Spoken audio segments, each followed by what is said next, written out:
निम्नलिखित में से किससे श्रेणी शब्द का सर्वाधिक उपयुक्त व्याख्या होती है? फटाफट से बताइए क्या है सही आंसर। एक ही व्याख्या करने वाले एक जाति के लोगों का संगठन, अलग अलग व्यवसाय करने वाले एक जाति के लोगों का संगठन। सी ऑप्शन है एक व्यवसाय करने वाले एक या एक से अधिक जाति के लोगों का संगठन। और डी ऑप्शन है अलग अलग व्यवसाय करने वाले विभिन्न जातियों के लोगों का संगठन। आपको बताना श्रेणी।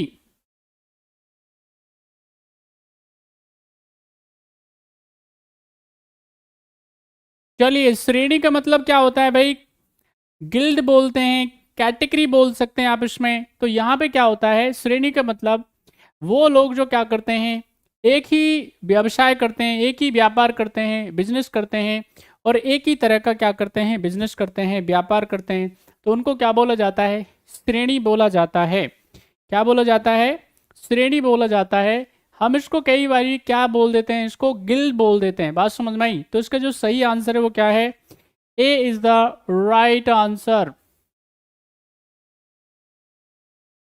चलिए सारे बच्चे अच्छे से, श्रेणी भाई कैटेगरी समझ लीजिए ना आप। ये क्यों इसमें श्रेणी का मतलब श्रेणी, यहाँ पे which of the following gives the most appropriate explanation of the term category. तो कैटेगरी का मतलब क्या हो गया? श्रेणी का मतलब।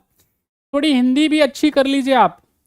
हिंदी अगर ठीक कर लेंगे तो आपको बड़ी मदद मिलने वाली है आपको, है कि नहीं? At least you must choose language like Hindi. एक तो कम से कम आपके पास में क्या होना चाहिए, ऐसे ऑप्शन के तौर पे हिंदी होनी चाहिए। सिर्फ और सिर्फ अंग्रेजी से जीवन नहीं चलेगा। अंग्रेजी को सिर्फ और सिर्फ क्या रखो आप, सिर्फ और सिर्फ व्यवसाय की भाषा के तौर पे रखो, केवल और केवल, क्योंकि ये काम की भाषा है, आपके पास दूसरा कोई अल्टरनेट है नहीं। तो क्या करिए, अंग्रेजी को ठीक से पढ़िए, इसमें कोई प्रॉब्लम नहीं है।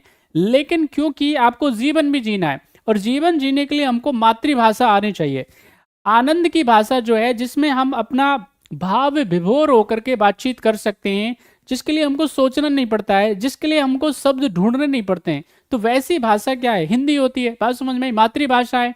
अगर आप नॉर्दर्न इंडिया में तो आप हिंदी बोलते हो, साउदर्न इंडिया में तो अलग अलग राज्यों की जो अलग अलग भाषाएं, आप केरला में मलयालम बोलेंगे, आप अगर मान लेते हैं तमिलनाडु में तो तमिल बोलेंगे, आंध्रा में है तो आप, तो इस तरह से आपको क्या है भाई, याद रखना है। श्रेणी का मतलब क्या होता है? एक जैसी, कैटेगरी ना। ये इसका सही आंसर है। नेक्स्ट क्वेश्चन का आंसर करिए आप। Question number 10 on your screen is, बोलिए फटाफट से। बुद्ध की प्राचीनतम मूर्तियां लगभग एक ही समय कहां बनी? फटाफट से बताइए, बड़ा इंपॉर्टेंट क्वेश्चन है, 5 स्टार क्वेश्चन है। इस पे पहले से क्या है, आर्ट और कल्चर के वीडियो अवेलेबल हैं, आप जाकर के देख सकते हो। यहाँ पे आपको उसमें डिफरेंसेस के बारे में भी हमने बताया है, तो आप जाकर के देख लीजिएगा इसको। चलिए, यहाँ पे बुद्ध की प्राचीनतम मूर्तियां लगभग एक ही समय कहाँ पे बनी? तो इसका आंसर जो है वो याद रखना है, एक तो मथुरा और दूसरा है गांधार।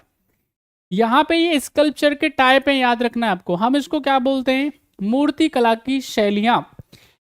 यहाँ पे मूर्ति कला की क्या बोलते हैं? शैली बोलते हैं। तो यहाँ पे हमारे देश के अंदर क्या है, 3 शैली डेवलप हुई, 3 styles were developed in Indian reason. तो उसमें क्या याद रखना है, उसमें पहले नंबर पे मैं बात करूंगा तो वो है गंधार। पहले नंबर पे अगर मैं बात करूंगा तो वो कौन सी है? गंधार बोलते हैं, या गांधार भी बोल सकते हैं आप इसको। दूसरे नंबर पे मैं बात करूं तो वो है मथुरा। और तीसरे नंबर पे अगर मैं चर्चा करूं आपसे तो वो क्या है, वेरी इंपॉर्टेंट, उसका नाम क्या है? अमरावती। ठीक है कि नहीं? अब यहाँ पे क्या है, मैं आपको हिंदी में लिख रहा हूँ, आप क्या कर लीजिए, इसको अंग्रेजी में लिख लीजिएगा। ठीक है कि नहीं? तो यहाँ पे गांधार जो है वो नॉट ए इंडिजीनियस आर्ट, इसका मतलब ये देशी कला नहीं है, देसी स्कल्पचर नहीं है, इसके ऊपर क्या है, विदेशी प्रभाव है। तो यहाँ पे जो मथुरा कला है वो क्या है, नेटिव आर्ट है, इंडिजीनियस आर्ट है, यानी कि ये देशी आर्ट है, देशी कला है। यहाँ पे अमरावती भी क्या है, याद रखना है आपको, ये भी याद रखना है कैसी है, देशी कला है, बेसिकली नेटिव आर्ट है। यहाँ पे क्या होगा, आप देखेंगे सफेद संगमरमर का इस्तेमाल किया जाएगा। यहाँ पे जो भी भगवान बुद्ध की जितनी भी अगर मैं बात करूंगा तो जातकों पे क्या बनेंगी, चित्रकारी होगी। किसके ऊपर? जातक। जातक किसको कहा जाता है? भगवान बुद्ध के जन्म से संबंधित जो स्टोरी होती है, कहानियां होती हैं, उनको जातक कहा जाता है। गांधार में आप देखेंगे कि इसमें क्या होगा, क्योंकि यहाँ पे इनको दोनों को क्या करेंगे, गांधार को और यहाँ पे मथुरा को, इन दोनों स्टाइल्स को पैट्रोनाइज करने का काम जो करेंगे वो कुषाण रूलर करेंगे, जबकि यहाँ पे अमरावती को कौन करेंगे, सातवाहन रूलर करेंगे। तो वो एक ही समय पे क्या करती हैं, ये डेवलप होती हैं। तो इसके बारे में बहुत सारी जानकारियां क्या हैं, अवेलेबल हैं।